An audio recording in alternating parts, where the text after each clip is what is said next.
ವಂದನೆಗಳಮ್ಮ. ಎಲ್ಲ ತಲೆ ಬಾಗಿಸಿರಿ, ಪ್ರಾರ್ಥನೆ ಮಾಡ್ಕೊಳ್ಳೋಣ. ಪ್ರಿಯ ಪರಲೋಕದಲ್ಲಿದ್ದಂತ ನಮ್ಮ ತಂದೆಯ ದೇವರೇ, ನಿಮ್ಮ ಪವಿತ್ರವಾದ ಪಾದಗಳಿಗೆ ಸ್ತೋತ್ರಗಳು ತಂದೆ. ಈ ಒಂದು ಬೆಳಗಿನ ಜಾವದಲ್ಲಿ ನಿಮ್ಮೊಟ್ಟಿಗೆ ಮಾತನಾಡೋದಕ್ಕೆ ಅವಕಾಶವನ್ನು ಕಲ್ಪಿಸಿಕೊಟ್ಟದಕ್ಕಾಗಿ ಸ್ತೋತ್ರಗಳು ತಂದೆಯ ದೇವರೇ. ಪ್ರತಿನಿತ್ಯ ಬೆಳಿಗ್ಗೆ ನಿಮ್ಮ ಮಕ್ಕಳು ಎಲ್ಲರೂ ಸೇರಿ ಈ ಗೂಗಲ್ ಮೀಟ್ ಮೂಲಕ ತಂದೆಯ ದೇವರೇ ವಾಕ್ಯವನ್ನು ಕಲಿಯುವಂಥ ಮಕ್ಕಳನ್ನು ಆಶೀರ್ವದಿಸಿ, ಅದೇ ರೀತಿಯಲ್ಲಿ ವಾಕ್ಯಗಳನ್ನು ತಿಳಿಸುವಂಥ ಮಕ್ಕಳನ್ನು ಕೂಡ ಆಶೀರ್ವದಿಸಿ ತಂದೆ. ಈಗ ನಿಮ್ಮ ವಾಕ್ಯವನ್ನು ಮಾತನಾಡುವಾಗ ಪವಿತ್ರಾತ್ಮರ ಸಹಾಯವನ್ನು ದಯಪಾಲಿಸಿ ತಂದೆಯ ದೇವರೇ. ಹೇಳುವಂಥ ಪ್ರತಿ ಮಾತುಗಳು ನಿಮ್ಮ ಮಾತುಗಳು ಇದ್ದದ್ದು ಇದ್ದ ಹಾಗೆ ಯಥಾರ್ಥವಾಗಿ ಮಾತನಾಡೋದಕ್ಕೆ ಸಹಾಯ ಮಾಡಿ. ಯೇಸು ಪವಿತ್ರ ನಾಮದಲ್ಲಿ ಬೇಡ್ತಾ ಇದ್ದೀನಪ್ಪ ತಂದೆಯೇ, ಆಮೆನ್.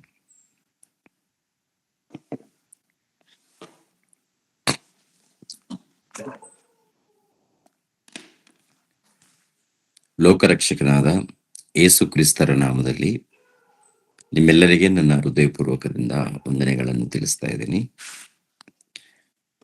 ಎಲ್ಲರೂ ಆರಾಮಾಗಿದ್ದೀರಾ? ಎಲ್ಲರೂ ಚೆನ್ನಾಗಿದ್ದೀರಾ? ದೇವ್ರ ಕೃಪೆಯಿಂದ ಆರಾಮಿದ್ದೇವೆ.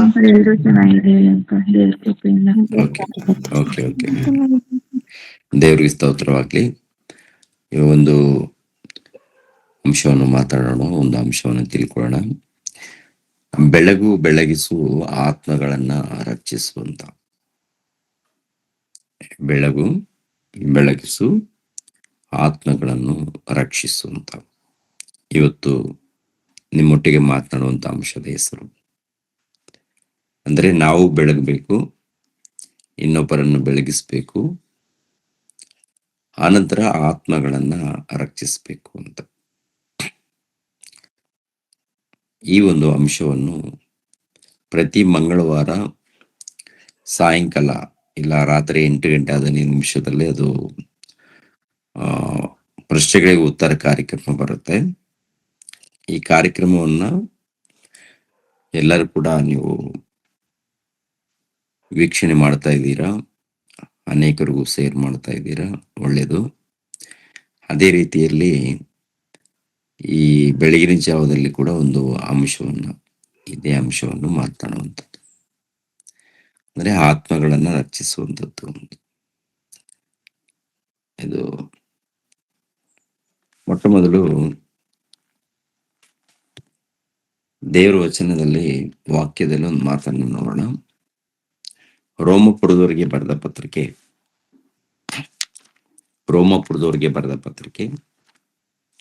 13ನೇ ಅಧ್ಯಾಯ 12ನೇ ವಚನ 13ನೇ ವಚನ ನೋಡಿ.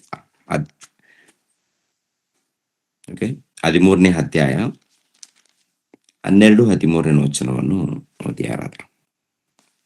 ഇരുಳು ಬಹಳ ಮಟ್ಟಿಗೆ ಕಳೆಯಿತು, ಹಗಲು ಸಮೀಪವಾಯಿತು. ಕತ್ತಲೆಗೆ ಅನುಗುಣವಾದ ಕೃತ್ಯಗಳನ್ನು ಬಿಟ್ಟು ಬೆಳಕಿಗೆ ಅನುಗುಣವಾದ ಆಯುಧಗಳನ್ನು ಧರಿಸಿಕೊಳ್ಳೋಣ. ದುಂದವು ಕುಡಿಕತನಗಳಲ್ಲಿ ಆಗಲಿ, ಕಾಮ ವಿಲಾಸ ನಿರ್ಲಜ್ಜ ಕೃತ್ಯಗಳಲ್ಲಿ ಜಗಳ ಹೊಟ್ಟೆಕಿಚ್ಚುಗಳಲ್ಲಿ ಆಗಲಿ ಕಾಲ ಕಳೆಯದೆ ಹಗಲು ಹೊತ್ತಿಗೆ ತಕ್ಕ ಹಾಗೆ ಮಾನಸ್ಥರಾಗಿ ನಡೆದುಕೊಳ್ಳೋಣ. ದೇಹದ ಆಶೆಗಳನ್ನು ಪೂರೈಸುವುದಕ್ಕಾಗಿ ಚಿಂತಿಸದೆ ಕರ್ತನಾದ ಯೇಸು ಕ್ರಿಸ್ತನನ್ನು ಧರಿಸಿಕೊಳ್ಳಿರಿ. ಸಾಕ್ತಾರೆ. ഇരുಳು ಬಹಳ ಮಟ್ಟಿಗೆ ಕಳೆಯಿತು, ಹಗಲು ಸಮೀಪವಾಯಿತು. ಕತ್ತಲೆಗೆ ಅನುಗುಣವಾದ ಕೃತ್ಯಗಳನ್ನು ಬಿಟ್ಟು ಬೆಳಕಿಗೆ ಅನುಗುಣವಾದ ಆಯುಧಗಳನ್ನು ಧರಿಸಿಕೊಳ್ಳೋಣ. ದುಂದೋತನ ಕುಡಿಕೆತನಗಳಲ್ಲಿ ಆಗಲಿ, ಕಾಮವಿಲಾಸ ನಿರ್ಲಜ್ಜ ಕೃತ್ಯಗಳಲ್ಲಿ ಆಗಲಿ, ಜಗಳ ಹೊಟ್ಟೆಕಿಚ್ಚುಗಳಲ್ಲಿ ಆಗಲಿ ಕಾಲ ಕಳೆಯದೆ ಹಗಲು ಹೊತ್ತಿಗೆ ತಕ್ಕ ಹಾಗೆ ಮಾನಸ್ಥರಾಗಿ ನಡೆದುಕೊಳ್ಳೋಣ. ದೇಹದ ಆಶೆಗಳನ್ನ ಪೂರೈಸುವುದಕ್ಕಾಗಿ ಚಿಂತಿಸದೆ ಕರ್ತನಾದ ಯೇಸು ಕ್ರಿಸ್ತನನ್ನು ಧರಿಸಿಕೊಳ್ಳೋಣ. ಪ್ರಿಯರಾದ ದೇವರ ಮಕ್ಕಳಿರ, ಈ ಒಂದು ವಚನದಲ್ಲಿ ಇರುವಂತ ಮುಖ್ಯ ಉದ್ದೇಶ ಅಪೊಸ್ತಲನಾಗಿರುವಂತಹ ಪೌಲನು ರೋಮಾಪುರದವರಿಗೆ ಬರೆಯುವಂತ ಪತ್ರಿಕೆಯಲ್ಲಿ ಈ ಒಂದು ಮಾತನ್ನ ಬಳಸಿರುವಂಥದ್ದು. ಅಂದ್ರೆ ഇരുಳು ಬಹಳ ಮಟ್ಟಿಗೆ ಕಳೆಯಿತು, ಹಗಲು ಸಮೀಪವಾಯಿತು. ಹಗಲು ಸಮೀಪವಾಯಿತು. ഇരുಳು, ಕತ್ತಲು ಏನಾಗಿದೆ ಅಂತೆ, ಆ ಕಳೆದೋಗಿದೆ. ಇವಾಗ ಹಗಲಿನೊತ್ತಿಗೆ ನಾವು ಬರ್ತಾ ಇದ್ದೀವಿ. ಹಗಲು, ಬೆಳಕಿನಲ್ಲಿ ನಾವು ಹೆಜ್ಜೆ ಹಾಕ್ತಾ ಇದ್ದೀವಿ. ಅಂದ್ರೆ ഇരുಳು ಕಳೆದೋಗ್ಬೇಕಾದ್ರೆ, ರಾತ್ರಿ ಕಳಿಬೇಕಾದ್ರೆ ಅದಕ್ಕೊಂದು ಸಮಯ. ಆ ಸಮಯ ಮುಗಿದ ಮೇಲೆ ಬರುವಂಥದ್ದೇ ಬೆಳಕು. ಇವಾಗ ನಾವೊಂದು ಕಾಲದಲ್ಲಿ ಕತ್ತಲಲ್ಲಿ ಇದ್ದೀವಿ. ಕತ್ತಲಿನಿಂದ ಬೆಳಕಿಗೆ ನಾವೆಲ್ಲರೂ ಬಂದಿದ್ದೀವಿ. ಆ ಬೆಳಕು ಮಾರ್ಗವೇ ಯೇಸು ಕ್ರಿಸ್ತರ ಮಾರ್ಗ, ದೇವರ ಮಾರ್ಗ. ಬೆಳಕು ಮಾರ್ಗದಲ್ಲಿ ಬಂದ ಮೇಲೆ, ನಾವು ಬೆಳಕು ಮಾರ್ಗದಲ್ಲಿ ಬಂದ ಮೇಲೆ ನಮ್ಮನ್ನು ಕೂಡ ಬೆಳಕು ಅಂತ ಹೇಳ್ತಾರೆ. ಯೇಸು ಪ್ರಭು ಲೋಕಕ್ಕೆ ಬೆಳಕು. ಯೇಸು ಪ್ರಭು ಮಾರ್ಗ ಇದೆ ನೋಡಿ, ಅದು ಬೆಳಕಿನ ಮಾರ್ಗ. ಬೆಳಕಿನ ಮಾರ್ಗದಲ್ಲಿ ನಾವೆಲ್ಲರೂ ಯಾವಾಗ ಬರ್ತೀವಪ್ಪ ಅಂತ ನೋಡುವಾಗ, ದೀಕ್ಷೆ ಸ್ಥಾನ ಪಡ್ಕೊಂಡ ಮೇಲೆ ಬೆಳಕಿನ ಮಾರ್ಗಕ್ಕೆ ಬರ್ತೀವಿ. ಬೆಳಕಿನ ಮಾರ್ಗದಲ್ಲಿ ಬಂದ ಮೇಲೆ ನಾವು ಕೂಡ ಬೆಳಕಾಗ್ತೀವಿ ಅಂತ ಹೇಳ್ತಾರೆ. ನೀವು ಲೋಕಕ್ಕೆ ಬೆಳಕಾಗಿದ್ದೀರಾ. ಭಕ್ತರು ಲೋಕಕ್ಕೆ ಬೆಳಕಾಗಿರ್ತಾರೆ. ಎಲ್ಲಾ ಭಕ್ತರನ್ನು ಕುರಿತು ದೇವರು ಹೇಳುವಂಥದ್ದು ಏನಪ್ಪಾ ಅಂದ್ರೆ, ನೀವು ಬೆಳಕು. ಬೆಳಕಿನ ಮಾರ್ಗದಲ್ಲಿ ಬಂದಿರುವಂತ ನೀವು ಕೂಡ ಬೆಳಕು. ನೀವು ಲೋಕಕ್ಕೆ ಬೆಳಕಾಗಿದ್ದೀರಾ. ತಂದೆಯಾದ ದೇವರು ಪ್ರತಿ ಭಕ್ತರನ್ನ ಕುರಿತು ಹೇಳುವಂತ ಮಾತಪ್ಪ ಅಂದ್ರೆ, ನೀವು ಲೋಕಕ್ಕೆ ಬೆಳಕಾಗಿದ್ದೀರಾ. ಯೇಸು ಕ್ರಿಸ್ತರ ಮೂಲಕ ನುಡಿಯುವಂತ ಮಾತು. ಲೋಕಕ್ಕೆ ಬೆಳಕಾಗಿದ್ದೀವಿ, ಲೋಕಕ್ಕೆ ಬೆಳಕಾಗಿದ್ದೀರಾ ಅಂದಮೇಲೆ ಇದು ಆತ್ಮಿಕವಾದಂಥದ್ದು.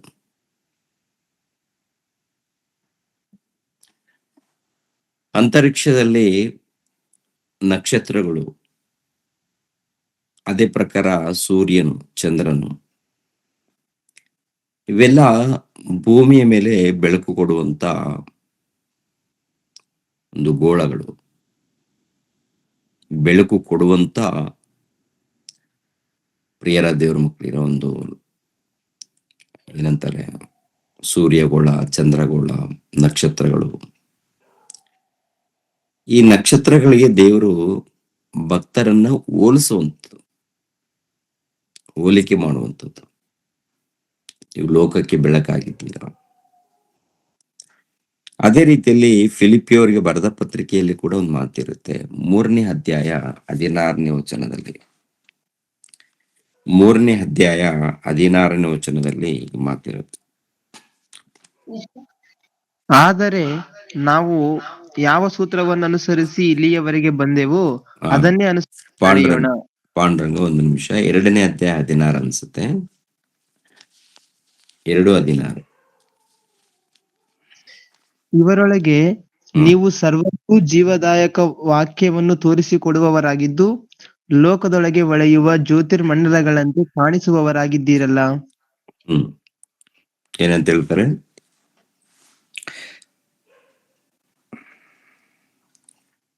16 ಅಲ್ವಾ? ಇವರೊಳಗೆ ನೀವು ಸರ್ವರಿಗೂ ಜೀವದಾಯಕ ವಾಕ್ಯವನ್ನು ತೋರಿಸಿಕೊಡುವವರಾಗಿದ್ದು, ಲೋಕದೊಳಗೆ ಹೊಳೆಯುವ ಜ್ಯೋತಿರ್ಮಂಡಲಗಳಂತೆ ಕಾಣಿಸುವವರಾಗಿದ್ದೀರಲ್ಲ. ಅಂದರೆ ನಕ್ಷತ್ರ ಮಂಡಲ ಹಾಗೆ ಎಲ್ಲರನ್ನೂ ಹೇಳುವಂತ ಮಾತು. ಎಲ್ಲಾ ಭಕ್ತರನ್ನು ಕುರಿತು, ಪ್ರತಿ ಭಕ್ತರನ್ನು ಕುರಿತು.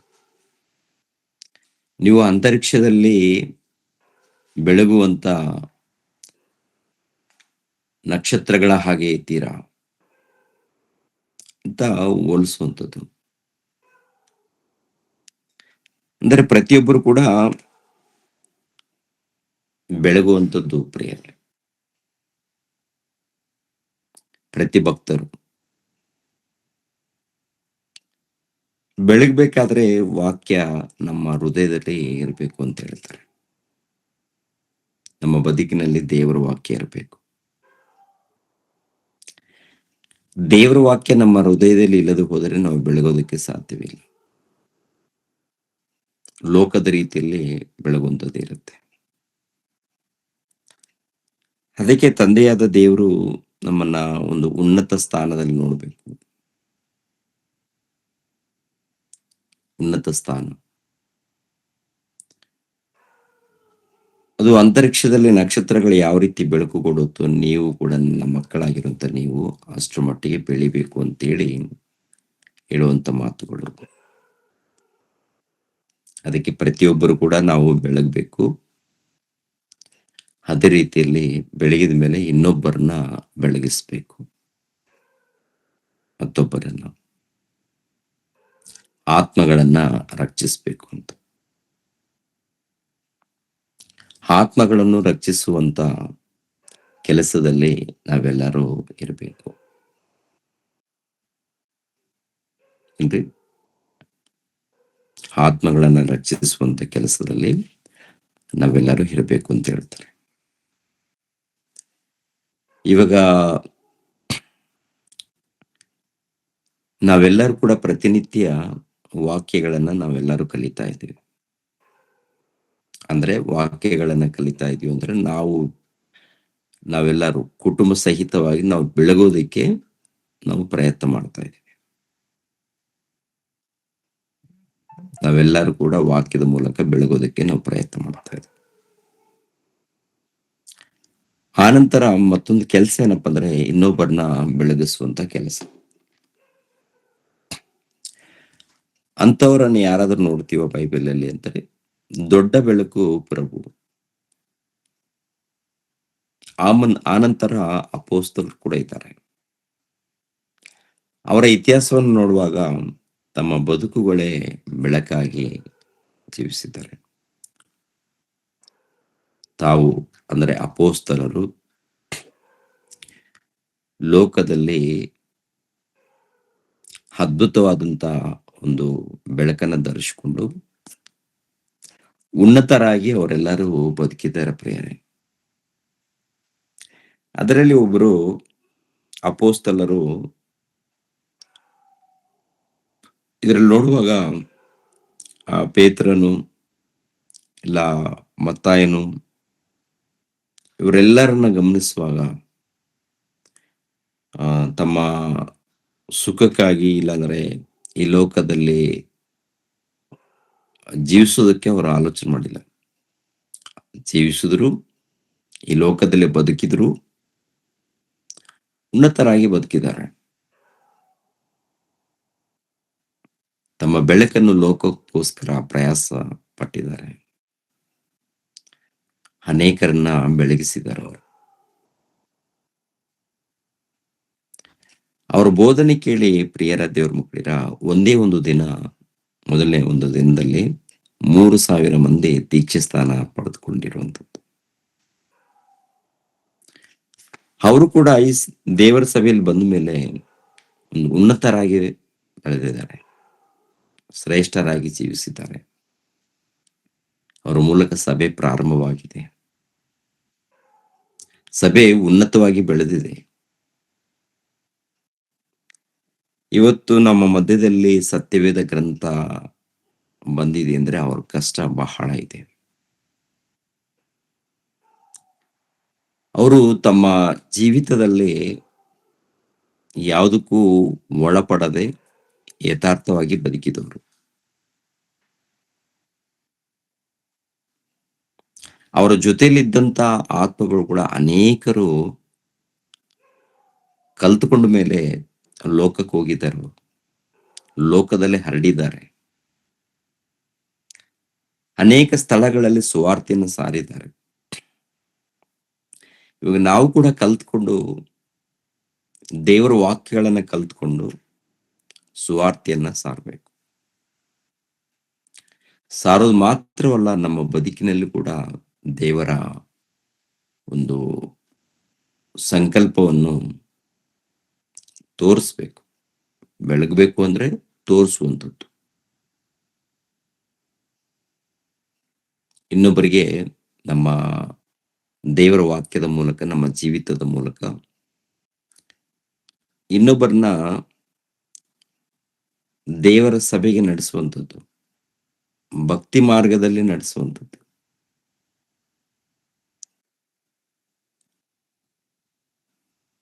ನಾವೆಲ್ಲರೂ ಕೂಡ ಒಗ್ಗಟ್ಟಾಗಿ ಕೆಲಸ ಮಾಡಬೇಕು. ಎಲ್ಲರೂ ಒಗ್ಗಟ್ಟಾಗಿ ಕೆಲಸ ಮಾಡಬೇಕು. ನಮ್ಮನ್ನ ಇನ್ನೊಬ್ಬರು ನೋಡಿ ಆಶ್ಚರ್ಯ ಪಡಬೇಕು. ಸಭೆಗಳಲ್ಲಿ ಪ್ರಿಯರ ದೇವ್ರ ಮಕ್ಕಳಿರ, ನಾವು ಬೆಳೀತಾ ಇರ್ತೀವಿ, ಕಲಿತಾ ಇರ್ತೀವಿ. ಆದ್ರೆ ಕೆಲವು ಸಂದರ್ಭಗಳಲ್ಲಿ ಒಬ್ಬೊಬ್ಬರನ್ನ ನೋಡುವಾಗ ಅಲ್ಲೊಬ್ಬರು ಇಲ್ಲೊಬ್ಬರು ಇರ್ತಾರೆ, ಎಲ್ಲಾರಲ್ಲ. ಒಂದು ರೀತಿಯಲ್ಲಿ ಶೋಧನೆ ಕೊಡೋರು. ಸೈತಾನ್ನ ಶೋಧನೆ ಹೊರಗಡೆ ಎಲ್ಲಿಂದೋ ಬರುತ್ತೆ ಅಂತ ನಾವು ಅಂದ್ಕೊಳ್ತೀವಿ. ಸೈತಾನನ ಶೋಧನೆ ಎಲ್ಲಿಂದ ಬರುತ್ತೆ? ಮನೆಯಲ್ಲಿ ಬರ್ಬೋದು, ಇಲ್ಲ ಸಭೆ ಮೂಲಕ ಬರ್ಬೋದು, ಇಲ್ಲ ಯಾರೋ ಒಬ್ಬರ ಮೂಲಕ, ಇಬ್ಬರ ಮೂಲಕ ಬರ್ತಾ ಇರ.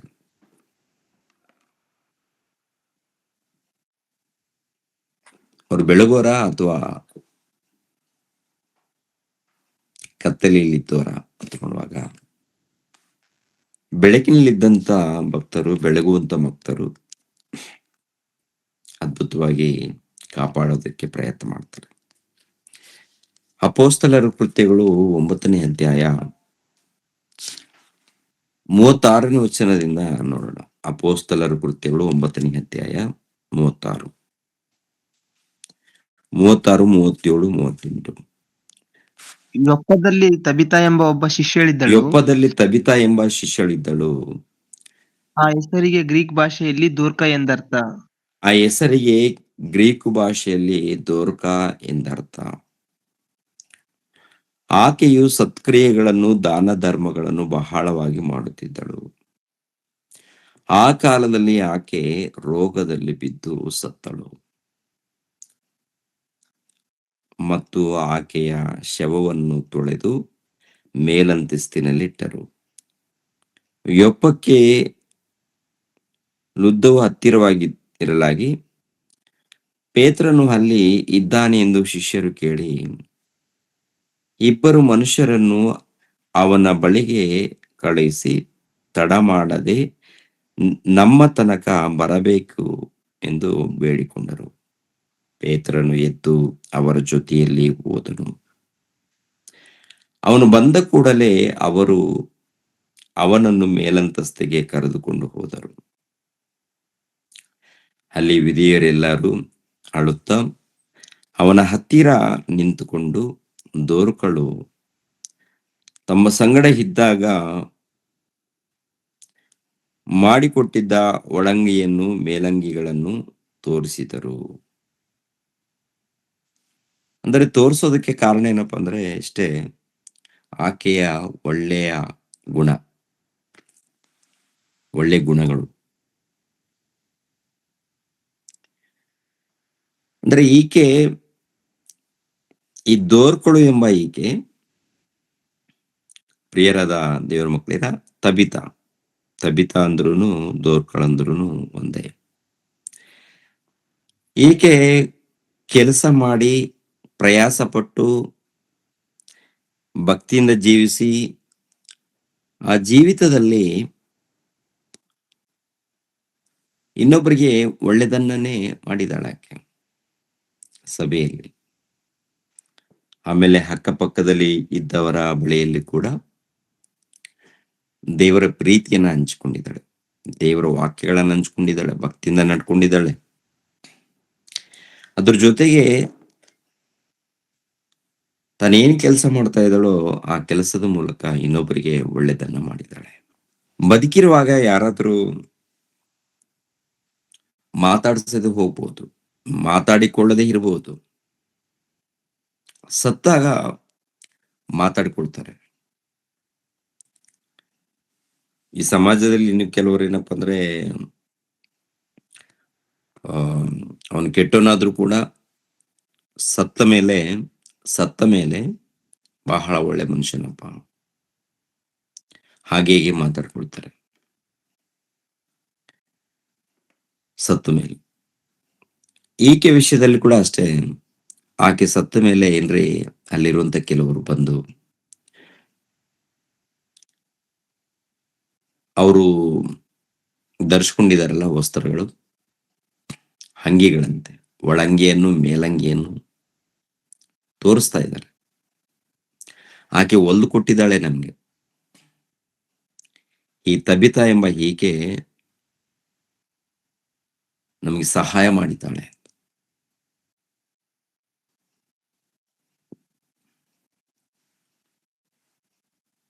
ಮೇಲ್ಗಡೆ ನೋಡುವಾಗ ಆಕೆ ಭಕ್ತಳು, ಭಕ್ತಳು, ದಾನ ಧರ್ಮಗಳನ್ನು ಮಾಡುವವಳು. ಇಂಥ ಭಕ್ತಳು ಪ್ರಿಯರ ದೇವ್ರ ಮಕ್ಕಳಿರ ಆ 1ನೇ ಶತಮಾನದಲ್ಲಿ. ಈಕೆ ಮಾತ್ರ ಅಲ್ಲ,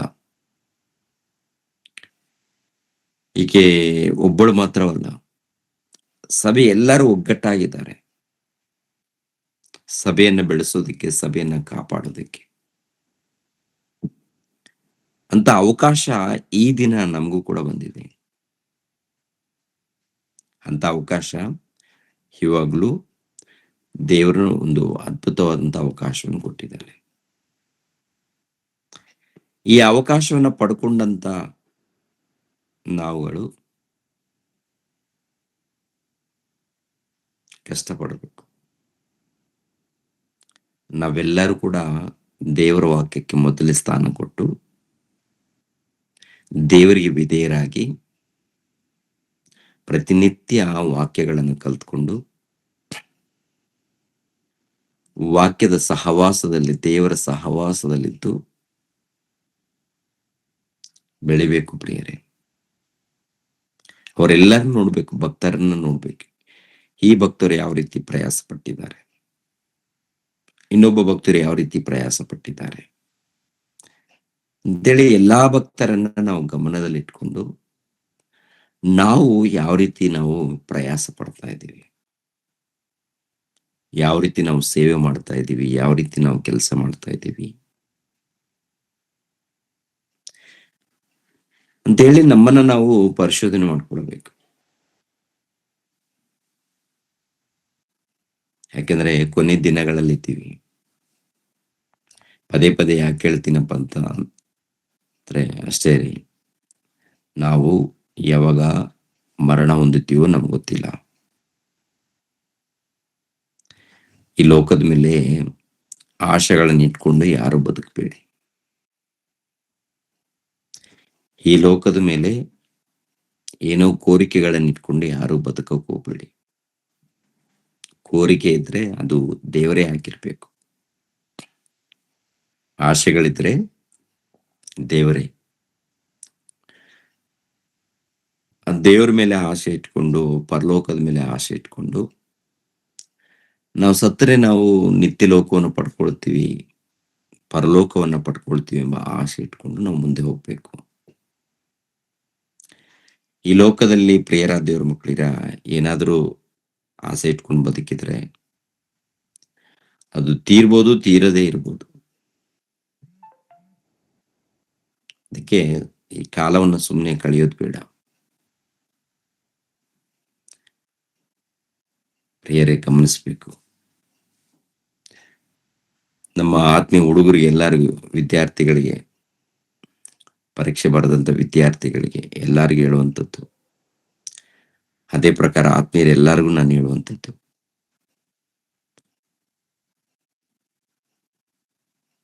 ಪ್ರಯಾಸ ಪಡೋಣ, ಕಷ್ಟಪಡೋಣ, ಸೇವೆಯಲ್ಲಿ ಅಭಿವೃದ್ಧಿ ಆಗೋಣ.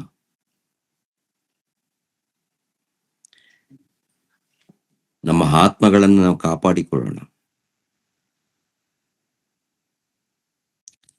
ಇನ್ನೊಬ್ಬ ಆತ್ಮಗಳನ್ನು ನಾವು ಕಾಪಾಡೋಣ. ಕಾಪಾಡುವಂತ ಕೆಲಸದಲ್ಲಿ ನಾವು ಇರೋಣ. ಆಮೇಲೆ ಸಭೆಗಳಲ್ಲಿ ಎಲ್ಲೋ ಒಬ್ಬೊಬ್ರು, ಅಲ್ಲೊಬ್ಬರು, ಇಲ್ಲೊಬ್ಬರು ಸಭೆಯನ್ನ ಡಿಸ್ಟರ್ಬ್ ಮಾಡ್ತಾ ಇರ್ತಾರೆ. ಅಲ್ಲೊಬ್ಬರು, ಇಲ್ಲೊಬ್ಬರು ಸಭೆಯನ್ನ ಕಿರಿಕಿರಿ ಮಾಡ್ತಾ ಇರ್ತಾರೆ. ಅಂಥವ್ರ ವಿಷಯದಲ್ಲಿ ತುಂಬಾ ಎಚ್ಚರಿಕೆಯಿಂದ ಇರ್ಬೇಕು ನೀವು.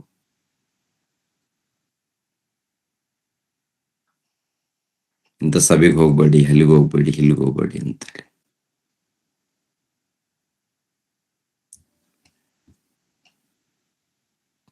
ತುಂಬಾ ಜಾಗ್ರತೆಯಿಂದ ಇರ್ಬೇಕು.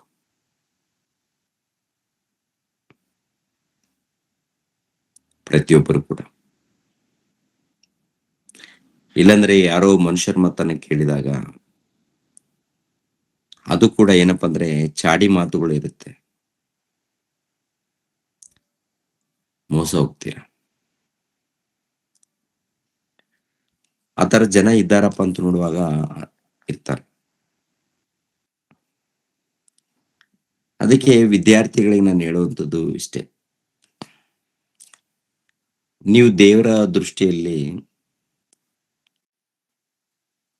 ಮೆಚ್ಚುಗೆಯಾದವರು, ದೇವರು ಮೆಚ್ಚುವಂತ ಭಕ್ತರು ಆಗ್ಬೇಕಾದ್ರೆ ಖಂಡಿತವಾಗಿ ಯಥಾರ್ಥವಾಗಿಯೇ ಇರಬೇಕು. ಯಥಾರ್ಥವಾದಂತ ಮನಸ್ಸುಗಳು. ಇಲ್ಲದ್ರೆ ನಾವು ಮೋಸ ಹೋಗ್ತೀವಿ. ಕೊರಿಂಥದವರಿಗೆ ಬರೆದ ಮೊದಲನೇ ಪತ್ರಿಕೆ ಕೊರಿಂಥದವರಿಗೆ ಬರೆದ ಮೊದಲನೇ ಪತ್ರಿಕೆ 10ನೇ ಅಧ್ಯಾಯ. ಕೊರಿಂಥದವರಿಗೆ ಬರೆದ ಮೊದಲನೇ ಪತ್ರಿಕೆ 10ನೇ ಅಧ್ಯಾಯ 6ನೇ ವಚನದಿಂದ ನಾನು ಓದ್ತೇನೆ. ಅವರು ಕೆಟ್ಟ ವಿಷಯಗಳನ್ನ ಆಶಿಸಿದಂತೆ ನಾವು ಆಶಿಸುವವರಾಗಬಾರದೆಂಬುದಕ್ಕಾಗಿ ಈ ಸಂಗತಿಗಳು ನಿಮಗೆ ನಿದರ್ಶನಗಳಾಗಿವೆ. ಅವರಲ್ಲಿ ಕೆಲವರು ವಿಗ್ರಹಾರಾಧಿಕರಾಗಿದ್ದರು. ಜನರು ಉಣ್ಣುವುದಕ್ಕೂ ಕುಡಿಯುವುದಕ್ಕೂ ಕೂತುಕೊಂಡರು, ಕುಣಿದಾಡುವುದಕ್ಕೆ ಎದ್ದರು ಎಂದು ಬರೆದದೆಯಲ್ಲ. ನೀವು ವಿಗ್ರಹಾರಾಧಿಕರಾಗಬೇಡಿರಿ. ಅವರಲ್ಲಿ ಕೆಲವರು ಜಾರತ್ವ ಮಾಡಿ ಒಂದೇ ದಿನದಲ್ಲಿ 23,000 ಮಂದಿ ಸತ್ತರು. ನಾವು ಜಾರತ್ವ ಮಾಡದೆ ಇರೋಣ. ಅವರಲ್ಲಿ ಕೆಲವರು ಕರ್ತನನ್ನು ಪರೀಕ್ಷಿಸಿ ಸರ್ಪಗಳಿಂದ ನಾಶವಾದರು. ನಾವು ಪರೀಕ್ಷಿಸದೆ ಇರೋಣ. ಇದಲ್ಲದೆ ಅವರಲ್ಲಿ ಕೆಲವರು ಗುಣಗುಟ್ಟಿ ಸಂಹಾರಕನ ಕೈಯಿಂದ ನಾಶವಾದರು. ನೀವು ಗುಣಗುಟ್ಟಬೇಡಿರಿ. ಅವರಿಗೆ ಸಂಭವಿಸಿದ ಈ ಸಂಗತಿಗಳು ನಿದರ್ಶನ ರೂಪವಾಗಿವೆ ಮತ್ತು ಯುಗಾಂತಕ್ಕೆ ಬಂದಿರುವವರಾದ ನಮಗೆ ಬುದ್ಧಿವಾದಗಳಾಗಿ ಬರುತ್ತವೆ. ಬುದ್ಧಿವಾದಗಳು ಅಂದ್ರೆ ಈ ಸಮಾಜ ಏಸು ಕ್ರಿಸ್ತರನ್ನ ಬಿಟ್ಟಿಲ್ಲ, ದೇವರನ್ನು ಬಿಟ್ಟಿಲ್ಲ, ದೇವರ ಸಭೆಯನ್ನೂ ಬಿಟ್ಟಿಲ್ಲ. ಕೆಲವರು ದೇವರಿಗೆ ವಿಧೇಯರಾಗಿ ಯಥಾರ್ಥವಾಗಿ ಬದುಕ್ತಾರೆ. ಇನ್ನು ಕೆಲವರು ಅವಿವೇಕಿಗಳಾಗಿ ಅಜ್ಞಾನಿಗಳಾಗಿ ಬದುಕ್ತಾ ಇರ್ತಾರೆ.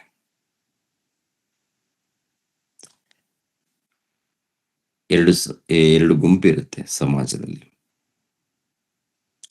ಇವಾಗ ನಾವು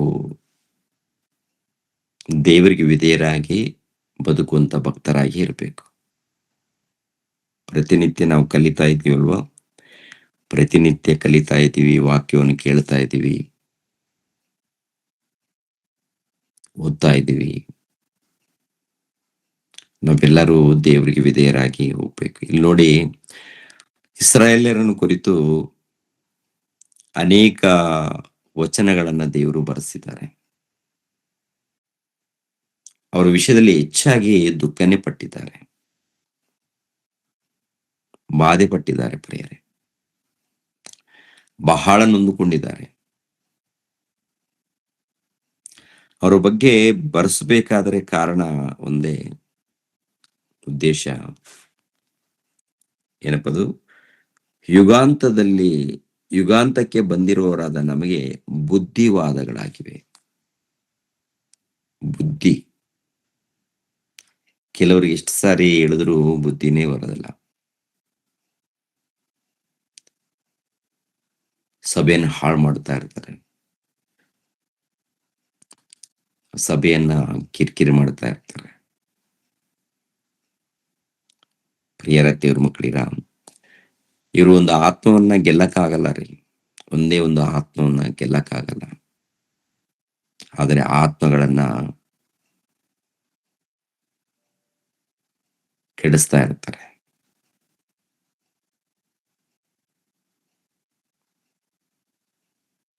ಗೆಲ್ಲಬೇಕು. ಗೆದ್ದು ಇನ್ನೊಬ್ಬರನ್ನ ನಿಲ್ಲಿಸ್ಬೇಕು, ಇನ್ನೊಬ್ಬರನ್ನ ಬೆಳಗಿಸ್ಬೇಕು.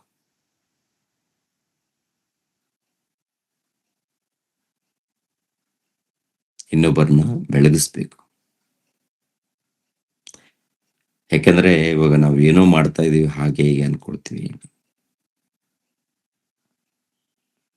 ಬಹಳ ಕಷ್ಟ ಇದೆ. ಒಂದು ಆತ್ಮವನ್ನು ನಿಲ್ಲಿಸಬೇಕಾದರೆ, ಒಂದು ಒಂದು ಒಂದು ಆತ್ಮವನ್ನು ದೇವರ ಮಾರ್ಗದಲ್ಲಿ ನಡೆಸಬೇಕಾದ್ರೆ ಬಹಳ ಕಷ್ಟ ಇದೆ.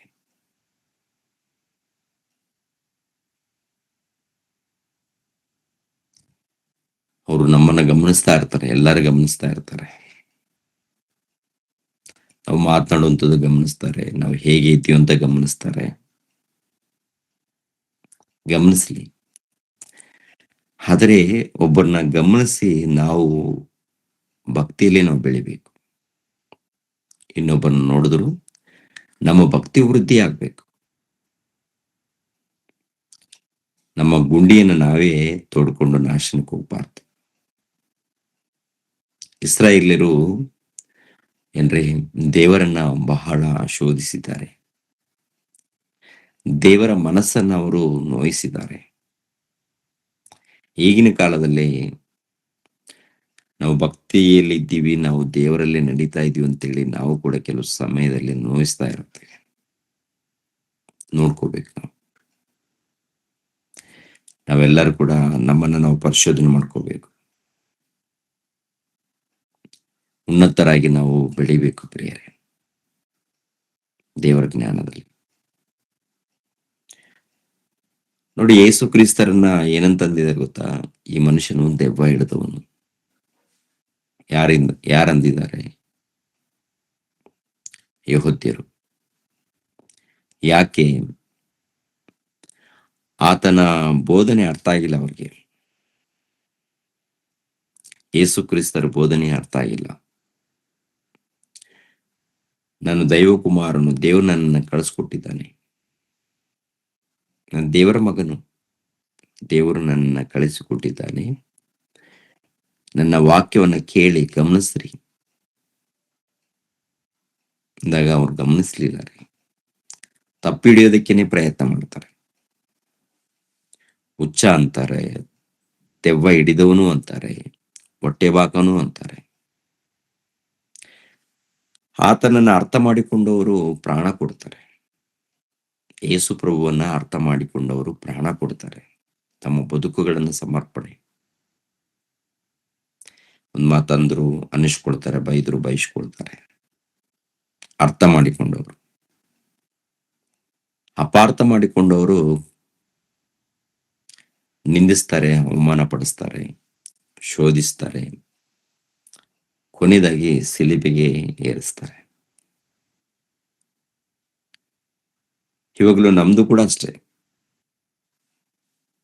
ಅರ್ಥ ಮಾಡಿಕೊಂಡವರು ನಮ್ಮನ್ನ ಪ್ರೀತಿಸ್ತಾರೆ. ಅರ್ಥ ಮಾಡಿಕೊಳ್ಳದೆ ಇರುವವರು ಯೇಸು ಕ್ರಿಸ್ತರಿಗೆ ಒಂದು ರೀತಿಯಲ್ಲಿ ಶೋಧನೆ ಕೊಟ್ಟ ಹಾಗೆ, ನಮಗೆ ತಕ್ಕ ಹಾಗೆ ನಮಗೆ ಶೋಧನೆಗಳು ಬರ್ತಾ ಇರುತ್ತೆ. ಶೋಧನೆ, ಕಿರಿಕಿರಿ ಇವೆಲ್ಲ ಬಂದಾಗ ನೀವು ನಿಲ್ಲಬೇಕು, ದೃಢವಾಗಿ ನಿಲ್ಲಬೇಕು, ಗಟ್ಟಿಯಿಂದ, ಭಕ್ತಿಯಿಂದ ಇರಬೇಕು ಪ್ರಿಯರೇ. ನಮ್ಮ ಅಕ್ಕಪಕ್ಕದಲ್ಲಿದ್ದಂಥ ನಮ್ಮ ಸ್ನೇಹಿತರನ್ನು ಕಾಪಾಡಿಕೊಳ್ಬೇಕು ಹೇಗಾದ್ರೂ ಮಾಡಿ. ಮೊಟ್ಟ ಮೊದಲು ನಾವು ಕಾಪಾಡಬೇಕು, ಕಾಪಾಡಲ್ಪಡಬೇಕು, ಇನ್ನೊಬ್ಬರನ್ನ ಕಾಪಾಡಬೇಕು. ಕೆಲಸ ದೇವ್ರು ಕೊಟ್ಟಂತ ಕೆಲಸ. ಅದು ಕೂಡ ಏನೇನು ಮಾತಾಡಿದ್ರೆ ಆಗಲ್ಲ, ಮತ್ತೆ ಬಾಯಿಗೆ ಬಂದಂಗ ಮಾತಾಡಿದ್ರು ಆಗಲ್ಲ. ವಾಕ್ಯವನ್ನು ಪ್ರತಿನಿತ್ಯ ಓದ್ಬೇಕು, ಧ್ಯಾನಿಸ್ಬೇಕು, ಕಲಿಬೇಕು. ನಮ್ಮ ಜೀವಿತದಲ್ಲಿ ಅವು ಕಾಣಬೇಕು. ಅವು ದೇವರ ವಾಕ್ಯಗಳು ಕಾಣಬೇಕು. ಅದೇ ಬೆಳಗುವಂಥದ್ದು ಅಂದ್ರೆ ನಮ್ಮ ಬದುಕಿನಲ್ಲಿ ದೇವರ ವಾಕ್ಯಗಳು ಕಾಣಬೇಕು. ದೇವರ ವಾಕ್ಯ ಕಂಡಿಲ್ಲ ಏನಿಲ್ಲ ಅಂದ್ರೆ ತುಂಬಾ ಮೋಸ ಹೋಗ್ತೀವಿ. ಕೆಲವು ಪ್ರಾಂತದಲ್ಲಿ ಏನ್ರಿ, ಕಣ್ಣಿಗೆ ನಿದ್ದೆ ಇಲ್ಲದೆ ಪ್ರಯಾಣ ಮಾಡಿ ಸುವಾರ್ತೆ ಮಾಡಿದಾಗ, ಹೋಗಿ ವಾಕ್ಯವನ್ನು ಸಾರೋದಕ್ಕೆ ಪ್ರಯತ್ನ ಪಟ್ಟದಾಗ ಒಬ್ಬರಂತಾರೆ, ಅಲ್ಲಿ ಹೋಗ್ಬೇಡಿ, ಸಭೆಗೆ ಯಾರು ಹೋಗ್ಬೇಡಿ, ಸಭೆಗೆ ಯಾರು ಹೋಗ್ಬೇಡಿ ಅಂತ.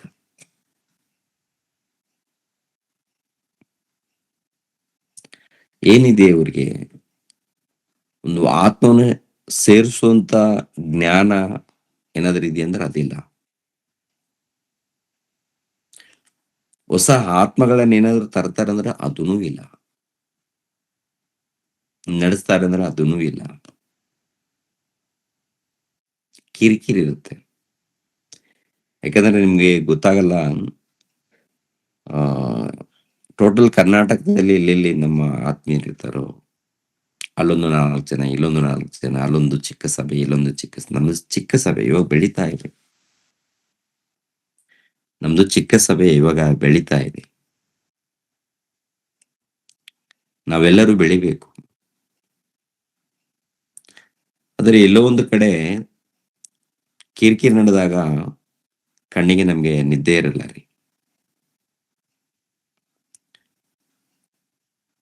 ಹೌದು ಪ್ರಿಯರೇ, ಸಮಾಧಾನ ಇರಲ್ಲ. ತಂದೆ ತಾಯಿಗಳು ಮಕ್ಕಳನ್ನ ಗಮನಿಸ್ತಾರೆ. ಒಳ್ಳೆಯ ತಂದೆ ತಾಯಿಗಳೇನಪ್ಪ ಅಂದ್ರೆ, ಮನೆಯಲ್ಲಿದ್ದಂತ ಎಲ್ಲಾ ಮಕ್ಕಳು ಸಮವಾಗಿ ಇರಬೇಕು ಅಂತಾನೆ ಎದುರು ನೋಡುತ್ತಾರೆ. ಒಂದು 3 ಜನ ಒಳ್ಳೆಯವರಾಗಿದ್ದಾರೆ, ಇನ್ನೊಬ್ಬನು ಕಿರಿಕಿರಿ ಮಾಡ್ತಾ ಇದ್ದಾನಂದ್ರೆ ಆ ಮಗನನ್ನ ಸರಿಪಡಿಸೋದಕ್ಕೆ ಪ್ರಯತ್ನ ಮಾಡ್ತಾರೆ. ಖಂಡಿತವಾಗಿ ಪ್ರಯತ್ನ ಮಾಡ್ತಾರೆ. ಪ್ರಯತ್ನ ಮಾಡದವನು ಅವನು ಒಳ್ಳೆಯವನಲ್ಲ. ವಾಕ್ಯದ ಮೂಲಕ ನಿಜವಾದ ಸೇವಕರು ಪ್ರಯತ್ನ ಮಾಡುತ್ತಾರೆ. ಪ್ರಿಯರ ದೇವರ ಮಕ್ಕಳಿರ ಆಲೋಚನೆ ಮಾಡಿ ನೋಡಿ. ಹಳೆ ಒಡಂಬಡಿಕೆಯಲ್ಲಿ ಕೂಡ ಮೋಶೆ ಸೇವೆ ಮಾಡುವಂತ ಸಮಯದಲ್ಲಿ ಆತನ ಮನಸ್ಸನ್ನು ಕೂಡ ನೋಯಿಸ್ತಾರೆ. ಆತನು ದುಃಖ ಪಡುವಂತ ರೀತಿಯಲ್ಲಿ ದೇವರನ್ನ ನಿಂದಿಸ್ತಾರೆ, ಸೇವಕನನ್ನು ಕೂಡ ಅವಮಾನ ಪಡಿಸ್ತಾರೆ. ಮತ್ತೆ ಅವರು ಏನು ಕಟ್ಟಿಕೊಂಡಿದ್ದಾರೆ? ಸೇವಕನನ್ನ ಅವಮಾನ ಪಡಿಸಿದಾಗ, ಇಲ್ಲಾಂದ್ರೆ ದೇವರನ್ನ ನಿಂದಿಸಿದಾಗ ಅವ್ರು ಏನು ಸಾಧನೆ ಮಾಡಿತು ಅಂದ್ರೆ ಮರಣ. ಅವ್ರು ಏನ್ ತಂದುಕೊಂಡಿದಾರಪ್ಪ ಅಂತ ನೋಡುವಾಗ ಮರಣ. ಇಲ್ಲಿ ಕೂಡ ಏನ್ರಿ, ಅದೇ ಕೊರಿಂಥದಲ್ಲಿ ಕೂಡ ನೋಡ್ತೀವಲ್ಲ, ಕೊರಿಂಥದವರಿಗೆ ಬರೆದ ಪತ್ರಿಕೆಯಲ್ಲಿ, ಗುಣಗುಟ್ಟಿದರೂ ಸಂಹಾರಕನ ಮೂಲಕ ನಾಶವಾದರು. ಗುಣಗುಟ್ಟುವಿಕೆ, ಇಲ್ಲಾಂದ್ರೆ ಅವಮಾನ ಪಡಿಸುವಂಥದ್ದು, ಇಲ್ಲಾಂದ್ರೆ ನಿಂದಿಸುವಂಥದ್ದು. ಸರಿ ನೋಡಿ, ಅರಣ್ಯಕಾಂಡ 14ನೇ ಅಧ್ಯಾಯ 1ನೇ ವಚನ 2ನೇ ವಚನ. ಅರಣ್ಯಕಾಂಡ 14, 1, 2 ಓದಿಪ ಪಾಂಡು. ಅದನ್ನು ಕೇಳಿ ಜನಸಮೂಹದವರೆಲ್ಲರೂ ಗುಲ್ಲು ಮಾಡಿ ಬಹಳ ಕೂಗಿಕೊಂಡರು. ಆ ರಾತ್ರಿಯೆಲ್ಲ ಜನರು ಅಳುತ್ತಿದ್ದರು. ಇಸ್ರಾಯೇಲ್ಯರೆಲ್ಲರೂ ಮೋಶೆ ಆರೋನರಿಗೆ ವಿರೋಧವಾಗಿ ಗುಣುಗುಟ್ಟಿ, ನಾವು ಐಗುಪ್ತ ದೇಶದಲ್ಲಿಯೇ ಸತ್ತಿದ್ದರೆ ಎಷ್ಟೋ ಮೇಲಾಗಿತ್ತು, ಈ ಅರಣ್ಯದಲ್ಲಿ ಆದರೂ ಸತ್ತಿದ್ದರೆ ಮೇಲಾಗಿತ್ತು. ಯೆಹೋವನು ನಮ್ಮನ್ನು ಯಾಕೆ ಕತ್ತಿಯ ಬಾಯಿಂದ ಸಾಯಿಸುವುದಕ್ಕೆ ಈ ದೇಶಕ್ಕೆ ಬರಮಾಡುತ್ತಾನೆ? ನಮ್ಮ ಹೆಂಡರು ಮಕ್ಕಳು ಪರರ ಪಾಲಾಗುವವರಲ್ಲ. ನಾವು ಐಗುಪ್ತ ದೇಶಕ್ಕೆ ತಿರುಗಿ ಹೋಗುವುದು ಒಳ್ಳೆಯದಲ್ಲವೇ ಎಂದು ಹೇಳಿಕೊಳ್ಳುತ್ತಾ ಒಬ್ಬರ ಸಂಗಡಲ್ಲೊಬ್ಬರು ನಾವು ನಾಯಕನನ್ನು ನೇಮಿಸಿಕೊಂಡು ಐಗುಪ್ತ ದೇಶಕ್ಕೆ ತಿರುಗಿ ಹೋಗೋಣ ಎಂದು ಮಾತಾಡಿಕೊಳ್ಳುತ್ತಿದ್ದರು. ಸಾಕು. ಅಂದ್ರೆ ಇಲ್ಲಿ ಏನಪ್ಪಾ ಅಂದ್ರೆ ಕಾರಣ ನಿಮ್ಗೆ ಗೊತ್ತಿರುವಂತದ್ದು. ಐಗುಪ್ತ ದೇಶದಿಂದ ಹಾಲು ಜೇನು ಹರಿಯುವಂತ ದೇಶಕ್ಕೆ ಕರ್ಕೊಂಡು ಹೋಗುವಂತ ಸಮಯದಲ್ಲಿ ಅರಣ್ಯದಲ್ಲಿ ಅನುಕೂಲ ಇರಲ್ಲ. ಅರಣ್ಯದಲ್ಲಿ ಅನುಕೂಲ ಇರುತ್ತ, ಒಂದು ರೀತಿಯಲ್ಲಿ ಕಷ್ಟನೇ ಇರುತ್ತೆ. ಕಷ್ಟ ಇದ್ದಾಗಲೂ ದೇವ್ರು ಕೈ ಬಿಟ್ಟಿಲ್ಲ. ದೇವರು ಕೈ ಬಿಟ್ಟಿಲ್ಲ, ಜೊತೆಯಾಗಿದ್ದಾರೆ. ಕೆಲವು ಟೈಮಲ್ಲಿ ಪರೀಕ್ಷೆ ನಡೀತಾ ಇರುತ್ತೆ. ಸ್ವಲ್ಪ ಕಷ್ಟ ಬಂದ ತಕ್ಷಣ ದೇವರನ್ನ, ಮೋಶೆನನ್ನ ಬಾಯಿ ಬಂದ ಹಾಗೆ ನಿಂದಿಸೋದು, ಬಾಯಿ ಬಂದಾಗ ಮಾತಾಡೋದು. ದೇವರಿಗೆಲ್ಲ ಗೊತ್ತಾಗತ್ತೆ. ಮನುಷ್ಯರಿಗೆ, ಮೋಶೆ ಒಬ್ಬ ಮನುಷ್ಯ, ಪ್ರವಾದಿ, ದೇವ್ರು ಕೊಟ್ಟಂತ ಒಂದು ವರ. ದೇವ್ರ ಕೃಪೆ ಮೂಲಕ ಆತನು ಪ್ರವಾದಿ ಆಗ್ತಾರೆ. ಆದರೂ ನಮ್ಮಂತ ಮನುಷ್ಯನೇ ಏನ್ರಿ ಪದೇ ಪದೇ ನಿಂದಿಸ್ತಾರೆ ಪ್ರಿಯರೇ. ಯಾಕೆ ನಮ್ಮನ್ನ ಕರ್ಕೊಂಡ್ ಬಂದಿದೀಯಾ? ಇಲ್ಲಿ ಅರಣ್ಯದಲ್ಲಿ ಕೊಂದಾಕೋದಕ್ಕೆ ಕರ್ಕೊಂಡ್ ಬಂದಿದೀಯಾ? ಸಾಯಿಸೋದಕ್ಕೆ ಕರ್ಕೊಂಡ್ ಬಂದಿದೀಯಾ? ಅಲ್ಲಪ್ಪ, ಹಾಲು ಜೇನು ಹರಿಯುವಂತ ದೇಶಕ್ಕೆ ಹೋಗೋಣ, ಒಳ್ಳೆ ಪ್ರದೇಶ ನಮ್ದು, ದೇವ್ರು ನಡೆಸ್ತಾ ಇದ್ದಾರೆ, ಜೊತೆಯಾಗಿದ್ದಾರಲ್ಲ. ರಾತ್ರಿ ಮೇಘಸ್ತಂಭ, ರಾತ್ರಿ ಅಗ್ನಿಸ್ತಂಭ, ಹಗಲೊತ್ತು ಮೇಘಸ್ತಂಭ, ನೀರು ಕೊಟ್ಟಿದ್ದಾರೆ ಕುಡಿಯೋದಕ್ಕೆ, ಆಹಾರ ಕೊಟ್ಟಿದ್ದಾರೆ. ನಾವೆಲ್ಲರೂ ಭಕ್ತಿಯಿಂದ ಹೆಜ್ಜೆ ಹಾಕೋಣ ಅಂದಾಗ ಅವರು ನೋಡಿ ಹೇಗ್ ಮಾತಾಡ್ತಾರೆ. ಎಲ್ಲ ಕೂಡ ಕಿರಿಕಿರಿ ಪ್ರೇರಣೆ, ಎಲ್ಲ ಕೂಡ ಒಂದು ರೀತಿಯಲ್ಲಿ ಶೋಧನೆಗಳು.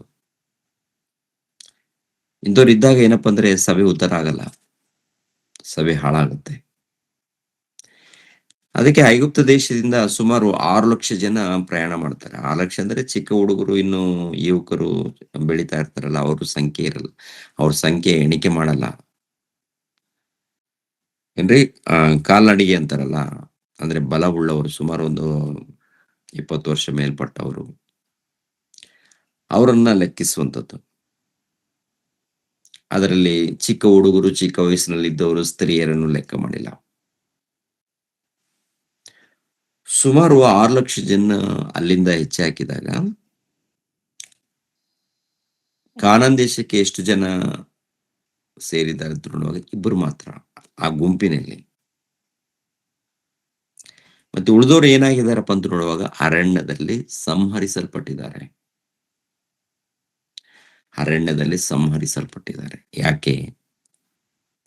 ಯಾಕೆಂದರೆ ಗುಣಗುಟ್ಟುವಿಕೆ, ನಿಂದನೆ, ಅವಮಾನಗಳು, ದೇವರನ್ನು ಬಿಟ್ಟಿಲ್ಲ, ಸೇವಕನನ್ನು ಬಿಟ್ಟಿಲ್ಲ, ಹೀಗೆ ಇರುತ್ತೆ. ಈ ಗುಣಗುಟ್ಟುವಿಕೆ ಅನ್ನೋದು, ಇಲ್ಲಾಂದ್ರೆ ಇಲ್ಲಾಂದ್ರೆ ಶೋಧನೆ ಕೊಡುವಂಥದ್ದು ಇರುತ್ತಲ್ಲ, ನಮ್ಮ ನಾಶವನ್ನು ನಾವೇ ತಂದುಕೊಳ್ಳುವಂಥದ್ದು ಅಂತ. ನಮ್ಮ ನಾಶನವನ್ನು ನಾವೇ ತಂದುಕೊಳ್ಳುವಂಥದ್ದು. ಇವಾಗ ನಾವು ಕೂಡ ಎಲ್ಲರಿದ್ದೀವಿ, ಸಭೆಯಲ್ಲಿ ಎಲ್ಲರಿದ್ದೀವಿ. ಸಭೆಯಲ್ಲಿ ಎಲ್ಲರೂ ಕೂಡ ಏನಪ್ಪಾ ಅಂದ್ರೆ ನಾವು ಆತ್ಮಿಕವಾಗಿ ಬೆಳಿಬೇಕು. ಆತ್ಮಿಕವಾಗಿ ಬೆಳೆದಿಲ್ಲ, ನಾವು ಲೋಕದ ರೀತಿಯಲ್ಲಿ ಬೆಳೀತಾ ಇದ್ದೀವಿ, ಇವರ ಹಾಗೆ ಇದ್ದೀವಿ ಅಂದ್ರೆ ನಾವು ಕೂಡ ನಾಶನ ಮಾರ್ಗದಲ್ಲಿ ನಡೀತಾ ಇದೀವಿ ಅಂತ ಅರ್ಥ. ನಾಶನ ಮಾರ್ಗದಲ್ಲಿ ನಡೀತಾ ಇದ್ದೀವಿ ಇವರ ಹಾಗಿದ್ರೆ. ನಾವು ದೇವರ ಸಭೆಯಲ್ಲಿ ಇದ್ದೀವಿ, ದೇವರ ಮಕ್ಕಳಾಗಿದ್ದೀವಿ, ದೇವ್ರಿಗೋಸ್ಕರ ಪ್ರಯಾಸ ಪಡ್ತಾ ಇದ್ದೀವಿ ಅಂತೇಳಿ ಹೇಳ್ಕೊಳ್ಬೋದು. ಆದರೆ ನಮ್ಮ ಬದುಕುಗಳು ವಾಕ್ಯದ ಪ್ರಕಾರ ಇಲ್ಲದೆ ಹೋದ್ರೆ ನಮ್ಗತಿ ದುರ್ಗತಿ ದುರ್ಗತಿ ಆಗುತ್ತೆ. ನಾವು 4 ದಿನ ಬದುಕಿದ್ರು ಯಥಾರ್ಥವಾಗಿನೇ ಬದುಕಬೇಕು, ಯಥಾರ್ಥವಾಗಿನೇ ಇರ್ಬೇಕು. ಆಮೇಲೆ ಯುವಕರು ವಾಕ್ಯ ಕಲ್ತ ಮೇಲೆ ಏನ್ರಿ ಸ್ವಲ್ಪ ಅಲ್ಲಲ್ಲಿ ಗರ್ವ ಬರುತ್ತೆ, ಅದು ನಿಮ್ಮ ನಾಶನಕ್ಕೆ ಗರ್ವ. ಅದಕ್ಕೆ ಅಂತದ್ದು ಏನಾದ್ರೂ ಕಂಡಾಗ ತಕ್ಷಣ ಮೊಣಕಾಲೂರಿ ಪ್ರಾರ್ಥನೆ ಮಾಡ್ಕೊಳ್ಳಿ. ತಕ್ಷಣ ನೀವೆಲ್ಲಿದ್ರು ಒಂದು ವೇಳೆ ಪ್ರಯಾಣ ಮಾಡ್ತಾ ಇದ್ರೆ ಹೃದಯದಲ್ಲಿ ನೆನಪು ಮಾಡ್ಕೊಂಡು ದೇವರನ್ನ, ದೇವ ನನ್ನಿಂದ ಕೆಟ್ಟ ಬುದ್ಧಿ ಹುಟ್ಟುತ್ತಾ ಇದೆ ದೇವ ಅಂತೇಳಿ ತಂದೆ ಬಳಿಯಲ್ಲಿ ಪ್ರಾರ್ಥನೆ ಮಾಡಿಕೊಂಡು ಸರಿಪಡಿಸ್ಕೊಡಿ. ಯಾರೇ ಆಗ್ಲಿ, ಚಿಕ್ಕವರಾಗಿರ್ಬೋದು, ದೊಡ್ಡವರಾಗಿರ್ಬೋದು, ಯಾರೇ ಆಗಿರ್ಬೋದು. ಆಮೇಲೆ ಇವಾಗ ಬೆಳೀತಾ ಇದ್ದೀರಲ್ಲ, ಬೆಳೆಯುವಂತ ನಿಮ್ಮನ್ನ ದಾರಿ ತಪ್ಪಿಸೋದಕ್ಕೆ ಸೈತಾನನು ಪ್ರಯತ್ನ ಮಾಡ್ತಾನೆ ಇರ್ತಾನೆ. ದಾರಿ ತಪ್ಪಿಸೋದಕ್ಕೆ ಸೈತಾನನು ಪ್ರಯತ್ನ ಮಾಡ್ತಾನೆ ಇರ್ತಾನೆ. ಇದು ದೇವರ ಸಭೆ. ನಾವು ಸ್ವತಂತ್ರವಾಗಿರ್ಬೇಕು. ನಾವೇ ಹೇಗಿರ್ಬೇಕು ಹೇಳಿ? ಸ್ವತಂತ್ರರಾಗಿರ್ಬೇಕು. ಇನ್ನೊಬ್ಬರಿಗೆ ನಾವು ದಾಸರಾಗಬಾರ್ದು. ಇನ್ನೊಬ್ಬರಿಗೆ ನಾವು ಗುಲಾಮರಾಗಬಾರ್ದು. ಅದಕ್ಕೆ ನಾವೆಲ್ಲರೂ ಕೂಡ ಸ್ವತಂತ್ರರಾಗಿ ಬೆಳೀತಾ ಇದ್ದೀವಿ. ನಾನು ಕೂಡ ನಿಮ್ಗೆ ಯಾವುದು ಕೂಡ ಏನು ಈ ತರ ಮಾಡ್ಬೇಕು, ಆ ತರ ಮಾಡ್ಬೇಕು ಅಂತೇಳಿ ಕಂಡೀಷನ್ ಮಾಡ್ತಾ ಇಲ್ಲ. ನಿಮ್ಗೆ ಎಲ್ಲರಿಗೂ ಸ್ವಾತಂತ್ರ್ಯ. ಇಂಥ ಕಡೆ ಹೋಗ್ಬಾರ್ದು, ಅಂತ ಕಡೆ ಹೋಗ್ಬಾರ್ದು ಅಂತ ನಾನು ಹೇಳಲ್ಲ. ಯಾಕಂದ್ರೆ ನಿಮ್ಗೆ ವಾಕ್ಯವನ್ನ ಇದ್ದಾಗೆ ಕಲಿಸ್ಕೊಡ್ತೀನಿ. ತುಂಬಾ ಜನ ಕೆಲವರು ಭಯಪಡ್ತಾ ಇರ್ತಾರೆ, ಇನ್ನೊಂದು ಸಭೆಗೆ ಹೋದ್ರೆ ನಮ್ಮನ್ನ ಕೈ ಬಿಡ್ತಾರೇನೋ ಅಂತ, ನಮ್ಮಿಂದ ದೂರವಾಗ್ತಾರೇನೋ ಅಂತ ಅಡ್ಡೆ ಗೋಡೆಗಳನ್ನ ಹಾಕ್ತಾ ಇರ್ತಾರೆ, ಅಡ್ಡೆ ಗೋಡೆಗಳನ್ನ ಕಟ್ತಾ ಇರ್ತಾರೆ. ಒಂದು ಕಾಲದಲ್ಲಿ ಸಂಸ್ಥೆಯಲ್ಲಿ ಇದ್ದಾಗ ನಮ್ಗೆ ಅಡ್ಡ ಗೋಡೆಗಳನ್ನ ಹಾಕಿದ್ರು. ಇಲ್ಲಿಗೆ ಹೋಗ್ಬಾರ್ದು, ಅಲ್ಲಿಗೆ ಹೋಗ್ಬಾರ್ದು, ಅಲ್ಲಿ ಕೇಳಬಾರ್ದು, ಇಲ್ಲಿ ಕೇಳಬಾರ್ದು.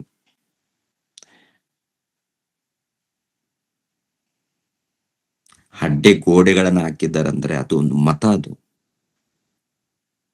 ಅದೇನ್ ಗೊತ್ತಾ? ಅದೊಂದು ಮತ ಇರ್ತದೆ. ಸ್ವಾತಂತ್ರ್ಯ ಕೊಡ್ಬೇಕು. ಇವಾಗ ನಿಮ್ಮ ಹತ್ರ ಏನಪ್ಪಾ ಅಂದ್ರೆ ಸ್ವಾತಂತ್ರ್ಯ ಏನಪ್ಪಾ ಅಂದ್ರೆ, ದೇವರ ವಾಕ್ಯಗಳನ್ನ ಯಾರು ಹೇಳಿದ್ರು ಚೆನ್ನಾಗಿ ಕೇಳಿ, ಚೆನ್ನಾಗಿ ಕಲೀರಿ. ವಿರುದ್ಧವಾಗಿ ಮಾತಾಡುವಾಗ ಅಂತವ್ರ ವಿಷಯದಲ್ಲಿ ನೀವು ಜಾಗ್ರತೆಯಾಗಿರಿ. ವಾಕ್ಯಕ್ಕೆ ಭಿನ್ನವಾಗಿ ಮಾತಾಡಿದಾಗ ಅಂತವ್ರ ವಿಷಯದಲ್ಲೂ ತುಂಬಾ ಜಾಗ್ರತೆ. ಎಲ್ಲರೂ ಕರೆಕ್ಟ್ ಆಗಿ ಹೇಳ್ತೀರಾ ಅಂತ ಕೂಡ ಅಂದ್ಕೋಬೇಡಿ. ಎಲ್ಲರೂ ಕೂಡ ಏನ್ರಿ ವಾಕ್ಯಾನುಸಾರವಾಗಿ ಬೋಧನೆ ಮಾಡಲ್ಲ. ಕೇಳಿದಾಗ ಗಮನವಿಟ್ಟು ಕೇಳಬೇಕು. ಭಿನ್ನವಾಗಿ ಮಾತಾಡುವಾಗ ಅಂತವ್ರ ಸವಾಸ ಮಾಡಕ್ ಹೋಗ್ಬಾರ್ದು. ವಾಕ್ಯಕ್ಕೆ ಭಿನ್ನವಾಗಿ ಮಾತನಾಡುವಾಗ, ವಾಕ್ಯಕ್ಕೆ ಭಿನ್ನವಾಗಿ ಬೋಧಿಸುವಾಗ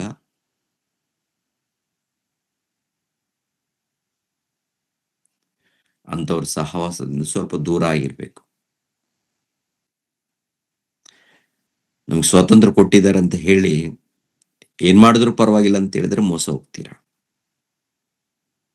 ಅದಕ್ಕೆ ಗಮನಿಸ್ಬೇಕು. ಎಲ್ಲಾರು ಕೂಡ ಬೋಧನೆ ಅಂದ್ರೆ ವಾಕ್ಯ ಹೇಳುವಂತ ಯುವಕರು ಗಮನಿಸ್ರಿ, ವಾಕ್ಯಗಳನ್ನ ಕಲಿಯುವಂತ ಎಲ್ಲಾರು ಕೂಡ ಗಮನಿಸ್ರಿ. ಸಂಪೂರ್ಣ ತಗ್ಗಿಸ್ಕೊಳ್ರಿ, ವಿಧೇಯರಾಗ್ರಿ, ದೇವರ ವಾಕ್ಯವನ್ನು ಚೆನ್ನಾಗಿ ಕಲೀರಿ, ದೇವರ ವಾಕ್ಯವನ್ನು ಚೆನ್ನಾಗಿ ಓದ್ರಿ, ಪ್ರಯಾಸ ಪಡಿ.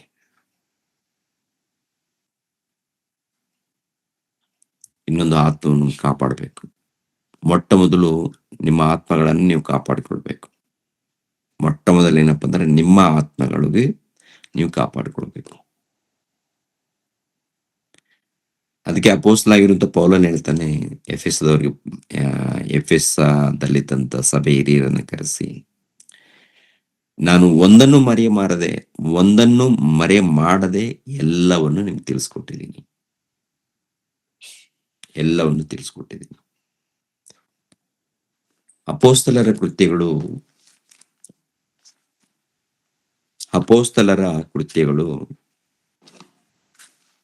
20ನೇ ಅಧ್ಯಾಯ 26ನೇ ವಚನ. 20-26. ಆದ ಕಾರಣ ನಾನು ಇವತ್ತು ಪ್ರಮಾಣವಾಗಿ ಹೇಳುತ್ತೇನೆ, ನಿಮ್ಮಲ್ಲಿ ಯಾರಾದರೂ ನಾಶವಾದರೆ ಅದು ನನ್ನ ದೋಷವಲ್ಲ. ಯಾಕಂದರೆ ಒಂದನ್ನೂ ಮರೆಮಾಡದೆ ದೇವರ ಸಂಕಲ್ಪವನ್ನೆಲ್ಲ ನಿಮಗೆ ತಿಳಿಸಿದೆನು. ಸಾಕು ನೋಡಿದ್ರ? ಆದ ಕಾರಣ ನಾನು ಇವತ್ತು ಪ್ರಮಾಣವಾಗಿ ಹೇಳುತ್ತೇನೆ, ನಿಮ್ಮಲ್ಲಿ ಯಾರಾದರೂ ನಾಶವಾದರೆ ಅದು ನನ್ನ ದೋಷವಲ್ಲ. ಯಾಕೆಂದರೆ ಒಂದನ್ನು ಮರೆಮಾಡದೆ ದೇವರ ಸಂಕಲ್ಪವನ್ನೆಲ್ಲ ನಿಮಗೆ ತಿಳಿಸಿದೆನು. ನಾನೇನು ಮರೆಮಾಡಿಲ್ಲ. ದೇವರ ಒಂದು ಸ್ವರೂಪ ತಿಳಿಸ್ಕೊಟ್ಟಿದ್ದೀನಿ. ದೇವರ ಸಂಕಲ್ಪ ಏನಿದೆ ಅದು ತಿಳಿಸ್ಕೊಟ್ಟಿದ್ದೀನಿ. ರಕ್ಷಣೆ ಅಂದ್ರೇನು ಅದನ್ನ ಬಗ್ಗೆ ವಿವರಿಸಿ ಹೇಳಿದ್ದೀನಿ. ನಾವು ರಕ್ಷಣೆ ಹೊಂದೋದಕ್ಕೆ ಏನೇನ್ ಬೇಕು ಎಲ್ಲವನ್ನು ನಾನು ಹೇಳಿದ್ದೀನಿ. ಮರೆಮಾಡಿಲ್ಲ. ಯಾವುದು ಕೂಡ ನಾನು ಮರೆಮಾಡಿಲ್ಲ. ಯಾವುದು ಬಚ್ಚಿಟ್ಟಿಲ್ಲ. ಎಲ್ಲವನ್ನು ಬಿಡಿಸಿ ಹೇಳ್ಕೊಂಡು ಬಂದಿದ್ದೀನಿ. 2ನೇದಾಗಿ ಬರೆದಿದ್ದೀನಿ ಅಂತ ಹೇಳ್ತಾರೆ ಅಪೊಸ್ತಲನಾಗಿರುವಂತಹ ಪೌಲನು. ಇವಾಗ ನೋಡಿ, ಜಯಶಾಲಿ ಕ್ರೈಸ್ಟ್ ಚರ್ಚ್ ಗಾಸ್ಪಲ್ ಮಿನಿಸ್ಟ್ರೀಸ್ ಅಂತ. Christ church gospel ministries. Okay, ಎಷ್ಟು ಅಂಶಗಳಿದೆ ಪ್ರಿಯರೇ? ವಿಡಿಯೋಗಳು ಎಷ್ಟು ಅಪ್ಲೋಡ್ ಮಾಡಿದೀವಿ? ಎಷ್ಟಿದೆ? ಸುಮಾರು 1500 ವಿಡಿಯೋಗಳಿದೆ. ಎಷ್ಟಿದೆ? 1500 ವಿಡಿಯೋಗಳು. ಪ್ರಾರಂಭದಿಂದ ನೋಡ್ಕೊಂಡು ಬಂದ್ರೆ ಇಲ್ಲಿಗೆ 1500 ವಿಡಿಯೋಗಳಿದೆ. ಅದರಲ್ಲಿ ಅನೇಕ ಪ್ರಶ್ನೆಗಳಿಗೆ ಉತ್ತರವನ್ನು ತಿಳಿಸ್ಕೊಟ್ಟಿದ್ದೀವಿ. ಈ ತರ ವಾಕ್ಯದಲ್ಲಿ ಏನಪ್ಪಾ ಅಂದ್ರೆ ನಮಗೆ ಪ್ರಶ್ನೆಗಳು ಬಂದಾಗ ಆ ಪ್ರಶ್ನೆಗಳನ್ನು ಬಿಡಿಸ್ಕೊಂಡು ಬಂದಿದ್ದೀವಿ. ಒಂದಲ್ಲ ಎರಡಲ್ಲ. ಕೆಲವರಂತಾರೆ ಏನಪ್ಪ ಹೇಳಿದೇ ಹೇಳ್ತಾರೆ ಅಂತ. ಎಷ್ಟು ಹೇಳಿದೀವಪ್ಪ ಅಂತ ನೋಡುವಾಗ ಸುಮಾರು 1000 ಅಂಶಗಳು ಹೇಳಿದೀವಲ್ಲ. ಬರ್ತಾ ಇರುತ್ತೆ ಮತ್ತೆ ಅವಾಗ. ಇವಾಗ ಪ್ರತಿನಿತ್ಯ ಊಟ ಮಾಡ್ತೀವಪ್ಪ. ಊಟ ಮಾಡಿದಾಗ ಪ್ರತಿನಿತ್ಯ ತಿನ್ನುವಂಥದ್ದು ಕೂಡ ಇರುತ್ತೆ, ಮಿಕ್ಸ್ ಆಗುತ್ತಾ? ಎಲ್ಲ ಹೊಸದೇ ಇರುತ್ತಾ?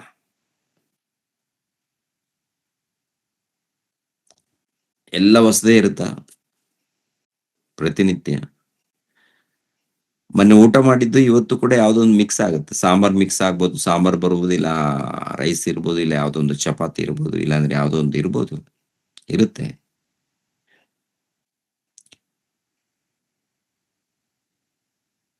ಆ ಮಾರ್ಗದಲ್ಲಿ ಆ ಕೆಲಸದಲ್ಲಿದ್ದಾಗ ಅವ್ರಿಗೆ ಗೊತ್ತಾಗುತ್ತೆ. ಅಂದ್ರೆ ಇವರೆಲ್ಲ ಎಂತವ್ರಪ್ಪ ಅಂದ್ರೆ ಶೋಧನೆ ಕೊಡೋರು ಇರ್ತಾರೆ. ಶೋಧನೆಗಳು ಬಹಳ ಶೋಧನೆ ಮಾಡೋರು. ನಾವು ಹಾಡಾಡುವಾಗ ಅದಕ್ಕೂ ಹೆಸರಿಡೋರು ಇದ್ದಾರೆ. ಒಳ್ಳೆಯವರು ಇದ್ದಾರೆ, ಪ್ರಿಯರು ಒಳ್ಳೆಯವರು ಇದ್ದಾರೆ. ಒಳ್ಳೆಯವರು ಆತ್ಮಿಕವಾಗಿ ಬೆಳೀತಾ ಇರ್ತಾರೆ. ಅದೇ ಪ್ರಕಾರ ಅವಿವೇಕಿಗಳು ಕೂಡ ಇರ್ತಾರೆ. ನಿಂದಿಸ್ತಾ ಇರ್ತಾರೆ. ಒಂದು ರೀತಿಯಲ್ಲಿ ನಿಂದಿಸ್ತಾರೆ, ಆಮೇಲೆ ಸಭೆಯಲ್ಲಿ ಇನ್ನು ಕಿರಿಕಿರಿ ಮಾಡ್ತಾ ಇರ್ತಾರೆ. ಅದಕ್ಕೆ ನಾನು ಹೇಳೋದೇನಂದ್ರೆ, ಯಾರಿಗೆ ಏನು ಅನ್ಬೇಡಿ, ಚೆನ್ನಾಗಿ ಕಲೀರಿ. ನಮ್ಮಲ್ಲಿ ಏನಪ್ಪಾ ಅಂತಂದ್ರೆ, ಒಂದು ವೇಳೆ ಏನಾದ್ರು ಹೃದಯದಲ್ಲಿ ಏನಾದ್ರು ಕೆಟ್ಟದು ಹುಟ್ಟಿದ ದೇವ್ರ ಹತ್ರ ಹೋಗಿ ಮೊಣಕಾಲು ಹಾಕಿ ಪ್ರಾರ್ಥನೆ ಮಾಡ್ಕೊಳ್ಳಿ, ಸರಿಪಡಿಸ್ಕೊಳ್ಳಿ. ಮತ್ತೇನಾದ್ರೂ ಕೊಂಬುಗಳು ಬರ್ತಾ ಇದೆಯಾ? ಕೊಂಬು ಅಂದ್ರೆ ಗರ್ವ ಅಷ್ಟೇ, ಮತ್ತೇನಿಲ್ಲ. ಅಹಂಕಾರ, ನನ್ಗೆಲ್ಲ ಗೊತ್ತು ಅನ್ನೋದೊಂದು ಮುಖ ಲಕ್ಷಣದಲ್ಲಿ ಏನ್ ಕಾಣುತ್ತಪ್ಪ ಅಂದ್ರೆ, ಎಲ್ಲ ಗೊತ್ತು ಹಾಗೆ ಅಂತೇಳಿ ಅವರು ತೋರ್ಸ್ಕೊಳ್ತಾ ಇರ್ತಾರೆ. ಅದೇನಪ್ಪ ಅಂದ್ರೆ ಗರ್ವ ಅಂತಾರೆ, ಅದಕ್ಕೆ ಅಹಂಕಾರ ಅಂತಾರೆ. ಅಂಥದ್ದೇನಾದ್ರೂ ಇತ್ತು ಅಂದ್ರೆ ಅದು ನಾಶನಕ್ಕೆ ನಡೆಸುವಂಥದ್ದು, ಬೆಳಕು ಕೊಡುವಂಥದ್ದಲ್ಲ. ಲೋಕಕ್ಕೆ ಬೆಳಕು ಕೊಡುವಂತ ಬೆಳಕಲ್ಲ ಅದು. ನಮ್ಮಲ್ಲಿ ಕತ್ತಲು ಇದೆ ಅಂತ ಅರ್ಥ. ಅದಕ್ಕೆ ಮೊಟ್ಟ ಮೊದಲು ನಮ್ಮ ಬದುಕುಗಳನ್ನು ಸರಿಪಡಿಸಿಕೊಂಡು ನಾವು ಇನ್ನೊಬ್ಬರಿಗೆ ಒಳ್ಳೆ ಬೆಳಕನ್ನು ಕೊಡುವವರಾಗಿರ್ಬೇಕು. ಭಕ್ತಿ ಮಾರ್ಗವನ್ನು ತೋರಿಸುವವರಾಗಿರ್ಬೇಕು.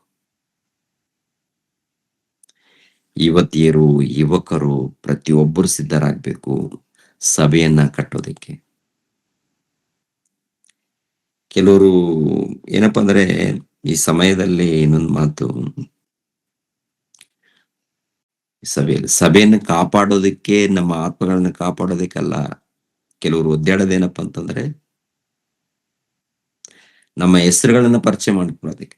ತಮ್ಮ ಹೆಸರುಗಳು ತಮ್ಮ ಏನಂತಾರೆ, ತಮ್ಮ ಬಗ್ಗೆ ಪರಿಚಯ ಮಾಡ್ಕೊಳ್ಳೋದಕ್ಕೆ. ನಮ್ಮ ಬಗ್ಗೆ ಬೇಡ, ನಮ್ಮ ಹೆಸರುಗಳು ಬೇಡ. ನಮ್ಮ ಭಕ್ತಿ ಮುಖ್ಯ, ನಮ್ಮ ನಂಬಿಕೆ ಮುಖ್ಯ. ಯಥಾರ್ಥವಾಗಿ ಭಕ್ತಿ, ಯಥಾರ್ಥವಾಗಿ ನಂಬಿಕೆ ಇದ್ರೆ ಆಟೋಮೆಟಿಕ್ ಆಗಿ ಎಲ್ಲಿ ತಗೊಂಡೋಗ್ಬೇಕು ಅಲ್ಲಿ ತಗೊಂಡೋಗ್ತಾರೆ ದೇವರು. ಎಲ್ಲಿ ಹೋಗಿ ನಿಲ್ಲಿಸ್ಬೇಕು ಅಲ್ಲಿ ನಿಲ್ಲಿಸ್ತಾರೆ ದೇವರು. ಆದ್ದರಿಂದ ಪ್ರಿಯರ ದೇವರ ಮಕ್ಕಳಿರ ಜಾಗ್ರತೆ ಪಡಿ,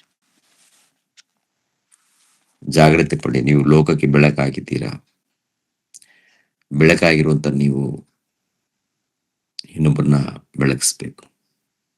ನಮ್ಮಿಂದ ಇನ್ನೊಬ್ಬರು ಮೋಸ ಹೋಗ್ಬಾರ್ದು, ನಮ್ಮಿಂದ ಇನ್ನೊಬ್ಬರಿಗೆ ಅನ್ಯಾಯ ಆಗ್ಬಾರ್ದು, ನಮ್ಮಿಂದ ಇನ್ನೊಬ್ಬರು ಹಾಳಾಗ್ಬಾರ್ದು. ತಲೆಬಾಗಿಸಿ ಪ್ರಾರ್ಥನೆ ಮಾಡಿ. ನಮ್ಮನ್ನು ಬಹಳವಾಗಿ ಪ್ರೀತಿಸುವಂತ ನಮ್ಮ ತಂದೆಯೇ, ನಿಮ್ಗೆ ಸ್ತೋತ್ರಗಳು ತಂದೆ. ತಂದೆ, ಈ ಕರ್ನಾಟಕದಲ್ಲಿ ಪ್ರತಿ ಮೂಲೆಯಲ್ಲಿ ಸತ್ಯವಾದ ಸುವಾರ್ತೆ ತಲುಪಿಸ್ಬೇಕು. ಅನೇಕರನ್ನ ರಕ್ಷಣೆ ಮಾರ್ಗದಲ್ಲೇ ನಡೆಸ್ಬೇಕು. ನಮ್ಮ ಕೈಲಾದಷ್ಟು ಮಟ್ಟಿಗೆ ನಾವು ಪ್ರಯತ್ನ ಮಾಡ್ಬೇಕು ತಂದೆ. ಆ ಒಂದು ಜವಾಬ್ದಾರಿಯನ್ನ ಕೊಟ್ಟಿದ್ದೀರಾ, ಒಂದು ಕೆಲಸವನ್ನು ಕೊಟ್ಟಿದ್ದೀರಾ ತಂದೆ. ಯಥಾರ್ಥವಾಗಿ ನಿಮ್ಮ ಸೇವೆ ಮಾಡುವಂತೆ, ಯಥಾರ್ಥವಾಗಿ ನಿಮ್ಮ ಸುವಾರ್ತೆಯನ್ನು ಸಾರುವಂತೆ ನಮ್ಮೆಲ್ಲರನ್ನು ಬಲಪಡಿಸಿ ತಂದೆ. ಯುವಕರು ಇದ್ದಾರೆ ತಂದೆ, ಮಕ್ಕಳೆಲ್ಲರೂ ಆತ್ಮಿಕವಾಗಿ ಬೆಳಿಬೇಕು. ಎಲ್ಲರನ್ನು ಬೆಳೆಸಿ ಎಲ್ಲರೂ ಉನ್ನತರಾಗಿ ಬೆಳೆದು ನಿಮ್ಮ ಸೇವೆಯಲ್ಲಿ ನಿಲ್ಬೇಕು. ಅನೇಕರನ್ನ ರಕ್ಷಣೆ ಮಾರ್ಗದಲ್ಲಿ ನಡೆಸಬೇಕು, ಅನೇಕರನ್ನು ಸತ್ಯದ ಮಾರ್ಗದಲ್ಲಿ ನಡೆಸಬೇಕಾದರೆ ಪ್ರತಿ ಯುವಕರು ಸಿದ್ಧರಾಗಬೇಕು. ಸಿದ್ಧರಾಗಬೇಕಂದ್ರೆ ನಿಮ್ಮ ವಾಕ್ಯದ ಮೂಲಕನೇ ಸಾಧ್ಯ, ನಿಮ್ಮ ಮೂಲಕನೇ ಸಾಧ್ಯ ತಂದೆ. ಅನೇಕ ಮಂದಿ ಹುಡುಗರನ್ನು ಕೊಟ್ಟಿದ್ದೀರ ತಂದೆ, ಸ್ತೋತ್ರಗಳು. ಮಕ್ಕಳನ್ನು ತಂದೆಯ ದೇವರೇ ಕಾಪಾಡಿ, ಕನಿಕರಿಸಿ, ನಿಮ್ಮ ಜ್ಞಾನದಲ್ಲಿ ಬೆಳೆಸಿ, ಯಥಾರ್ಥವಾದಂತ ಒಳ್ಳೆ ಸೇವಕರಾಗುವಂತೆ ಸಹಾಯ ಮಾಡಿ ತಂದೆಯ ದೇವರೇ. ಸೈತಾನನು ಗರ್ಜಿಸುವಂತೆ ಯಾರನ್ನು ನುಂಗಲೆ ಅಂತೇಳಿ ಹುಡುಕ್ತಾ ಇದ್ದಾನೆ, ತಿರುಗ್ತಾ ಇದ್ದಾನೆ, ಅವನ ಕೆಲಸವನ್ನು ಮಾಡ್ತಾನೆ ಇದ್ದಾನೆ. ಆದರೆ ಅವನ ಬಾಯಿಗೆ ಬೀಳದಂತೆ ಮಕ್ಕಳನ್ನ ಕಾಪಾಡಿ ತಂದೆ, ಕನಿಕರಿಸಿ ತಂದೆ. ನನಗೆ ಕೊಟ್ಟಂತ ಈ ಮಕ್ಕಳನ್ನು ಕನಿಕರಿಸಿ ತಂದೆ, ಎಲ್ಲರನ್ನು ಬಲಪಡಿಸಿ ತಂದೆ. ಪ್ರತಿನಿತ್ಯ ನಿಮ್ಮ ವಾಕ್ಯಗಳನ್ನ ಸಾರುವಂತ ನಿಮ್ಮ ಮಕ್ಕಳನ್ನು ಆಶೀರ್ವದಿಸಿ, ಇನ್ನು ಹೆಚ್ಚಾಗಿ ನಿಮ್ಮ ವಾಕ್ಯಗಳನ್ನ ಕಲ್ತ್ಕೊಂಡೆ ನಿಮ್ಮ ಸೇವೆ ಮಾಡುವಂತೆ ಸಹಾಯ ಮಾಡಿ. ಒಂದು ವೇಳೆ ಯಾರಾದರೂ ಅನಾರೋಗ್ಯದಲ್ಲಿ ಬಾಧೆಯಲ್ಲಿದ್ರೆ ಆ ಮಕ್ಕಳನ್ನು ಮುಟ್ಟಿ ಕಾಪಾಡಿ,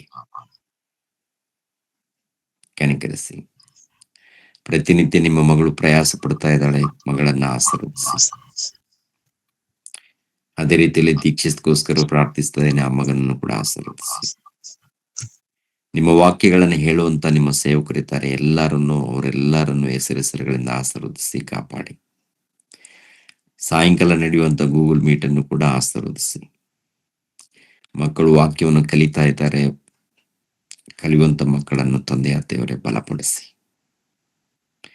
ತಂದೆ. ನಾವೆಲ್ಲರೂ ನಿಮ್ಮ ಮಕ್ಕಳಾಗಿರುವಂತ ನಾವೆಲ್ಲರೂ ಪ್ರತಿನಿತ್ಯ ನಿಮ್ಮ ವಾಕ್ಯಗಳನ್ನ ಕಲ್ತುಕೊಂಡು ನಮ್ಮ ಜೀವಿತದಲ್ಲಿ ತೋರಿಸಿ, ಅನೇಕರಿಗೆ ಮಾದರಿಯಾಗಿ ಜೀವಿಸಿ, ಅನೇಕರನ್ನ ರಕ್ಷಣೆ ಮಾರ್ಗದಲ್ಲಿ ನಡೆಸಿ, ನೀವು ಕೊಟ್ಟಂತ ಕೆಲಸವನ್ನು ಸಂಪೂರ್ಣವಾಗಿ ಮುಗಿಸಿ ಜೀವಿತ ಕಾಲ ಮುಗಿಸ್ಕೊಂಡು ನಿಮ್ಮ ಒಳಗೆ ಬರೋದಕ್ಕೆ ನಮ್ಗೆ ಸಹಾಯ ಮಾಡಿ. ಯೇಸು ಪವಿತ್ರ ನಾಮದಲ್ಲಿ ಬೇಡ್ತಾ ಇದ್ದೀನಪ್ಪ ತಂದೆಯೇ, ಆಮೆನ್. ನಮ್ಮ ತಂದೆಯಾದ ದೇವರ ಪ್ರೀತಿಯು, ನಮ್ಮ ರಕ್ಷಕನಾದ ಯೇಸು ಕ್ರಿಸ್ತರ ಕೃಪೆಯು, ಪವಿತ್ರ ಆತ್ಮನ ಅನ್ಯೋನ್ಯ ಸಹವಾಸವು ಸದಾಕಾಲ ದೇವರು ಜೊತೆಯಾಗಿದ್ದು ನಡೆಸಲಿ. ಆಮೆನ್. ಎಲ್ಲರಿಗೂ ವಂದನೆಗಳು ಪ್ರಿಯರೇ.